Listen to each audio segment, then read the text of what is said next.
Halo warga Kota Tangerang, apa kabar? Saya Angga Diatma akan menyampaikan berita-berita selama sepekan di Kota Tangerang. Berikut ulasannya.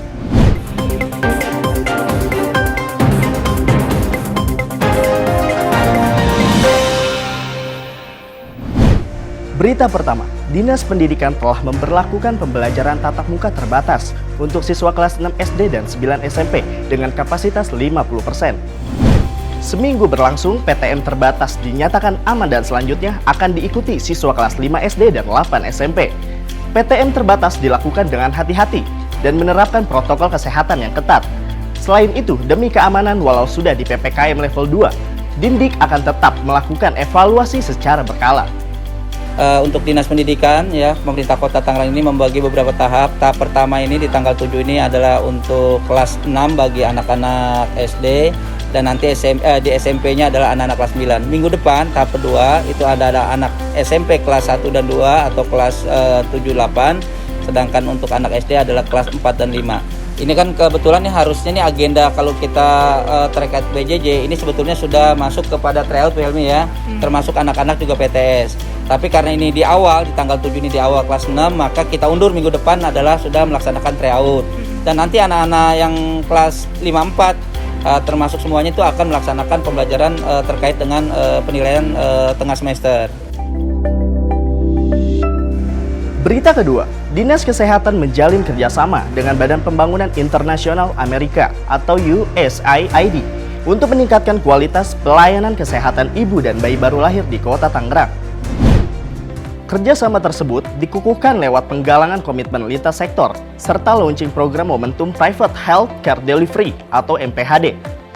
Langkah ini ditunjukkan untuk meningkatkan keterlibatan dan efektivitas fasilitas kesehatan swasta secara berkelanjutan, seperti berkontribusi dalam penurunan angka kematian ibu dan bayi.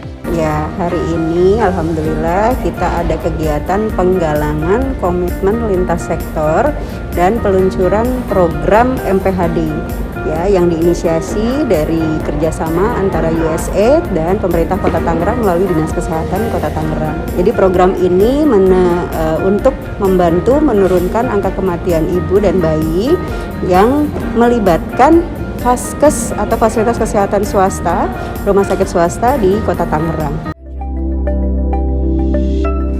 Berita ketiga, TP PKK Kota Tangerang menggelar pelantikan 5 ketua PKK kecamatan seiring dengan rotasi camat yang berlangsung beberapa hari lalu.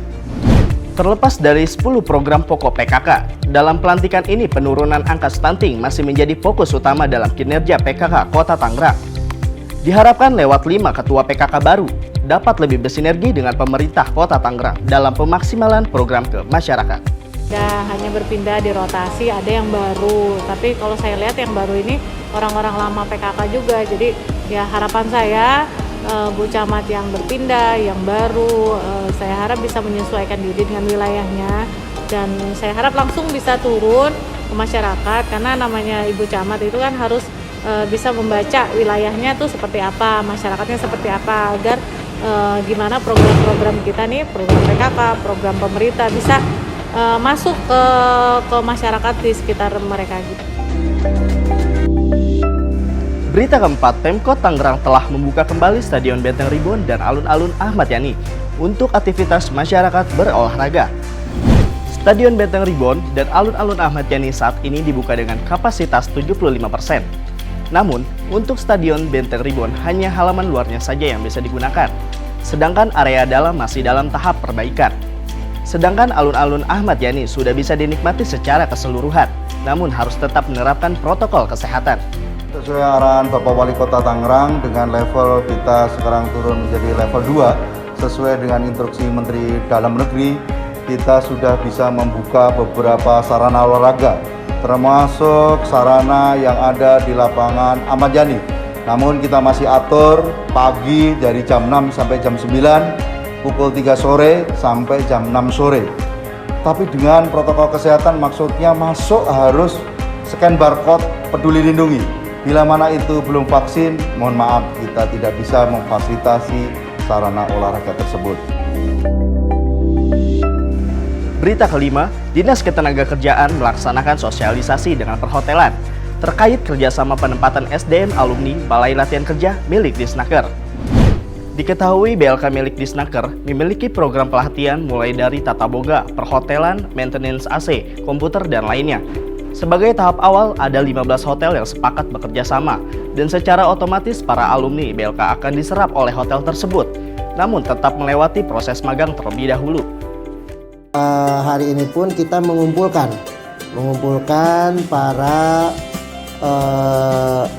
pengurus-pengurus hotel di sekitaran Kecamatan Benda untuk dapat memfasilitasi kaitannya dengan sumber daya manusia yang sudah kita latih untuk dapat dipekerjakan di hotel-hotel di sekitaran